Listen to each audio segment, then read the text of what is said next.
இன்றைக்கி ஒரு குட்டி விலாக் பார்க்கலாமா? சென்னைக்கு கிளம்பி போயிட்டுருக்க வீடியோ தான் இது. ஸோ வள்ளியூருக்கு ரயில்வே ஸ்டேஷனுக்கு தான் நாங்கள் வந்து கிளம்பி போய்கிட்டு இருந்தோம். அங்கே போய் பார்த்தோம் அப்படின்னா ட்ரெயின் வந்து லேட்டு, சொன்ன டைமை விட லேட்டாக தான் வந்துச்சு. 1/2 அன் ஹவர் லேட்டாக இருந்துச்சு. அதுக்கப்புறம் 3/4 மணி நேரம் கிட்டே லேட்டு அப்படின்ற மாதிரி காமிச்சிச்சு. எங்களுக்கு ரொம்ப போர் அடிச்சு அப்படிங்கிறதுனால நான் என்னோடய சிஸ்டர்ஸ் எல்லாமே சேர்ந்து கொஞ்ச நேரம் நின்று ஃபன் பண்ணிகிட்டு இருந்தோம். ஒரு வழியாக ட்ரெயினுமே வந்துட்டு சொன்ன டைமை விட 3/4 மணி நேரம் லேட்டாக தான் வந்துச்சு. ஒரு வழியாக ட்ரெயினில் ஏறி உட்காந்தாச்சு.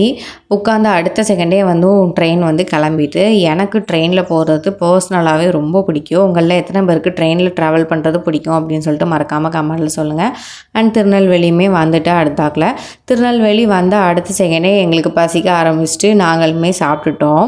எந்த அளவுக்கு அப்படின்னா நான் என்ன சாப்பாடு சாப்பிட்டேன் அப்படிங்கிறது வீடியோ எடுக்கிறதுக்கு கூட முடியாத அளவுக்கு எங்களுக்கு ஒரு பசி.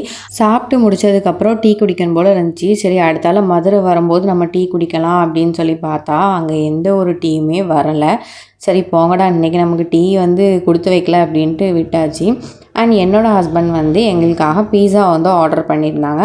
ஸோ அது வந்து திண்டுக்கல் ஸ்டேஷனில் வந்து உனக்கு கிடைக்கும் வாங்கிக்கோ அப்படின்னு சொல்லியிருந்தாங்க. ஸோ நான் டோர் பக்கத்தில் வந்து பீஸா வந்து வாங்கிட்டு போயிட்டேன். திண்டுக்கல் ரயில்வே ஸ்டேஷனை நாங்கள் ரீச் பண்ணும்போது மணி 11 ஆகிட்டு. சரி ஓகே இதை சாப்பிட்டுட்டு அடுத்தால தூங்கிடலாம் அப்படின்னு சொல்லிட்டு பீஸாவை ஓப்பன் பண்ண ஆரம்பிச்சிட்டோம். பீஸா வந்து நல்லா இருந்துச்சு. ஆனால் என்ன அப்படின்னா கொஞ்சம் ஆறி போய் இருந்துச்சு. மற்றபடி டேஸ்ட் எல்லாமே ஓகே தான். பீஸாவை சாப்பிட்டுட்டு ஸ்ப்ரைட்டும் குடிச்சிட்டு சரி கொஞ்சம் நேரம் உட்காந்துட்டு அப்புறம் தூங்கலாம் அப்படின்னு சொல்லிட்டு உட்காந்துருக்கும் போது இது என்ன பிளேஸ்னே தெரியலை, வெடி போட்டாங்க. சரின்னு அதையும் ஒரு வீடியோ எடுத்துகிட்டு அப்படியே தூங்கியும் எந்திரிச்சாச்சு. காலையில் நாங்கள் ரீச் ஆக வேண்டிய இடத்துக்குமே கரெக்டாக வந்துட்டோம். நாங்கள் தாம்பரத்தில் தான் இறங்கியிருந்தோம். ஸோ அங்கேயுமே வந்து வந்துட்டோம். இதுக்கப்புறம் நாங்கள் எங்கே போனோம் என்ன பண்ணோம் அப்படிங்கிறத நெக்ஸ்ட் வீடியோவாக அப்லோட் பண்ணுறேன். அது வரைக்கும் ஸ்டே டியூன். தேங்க்யூ.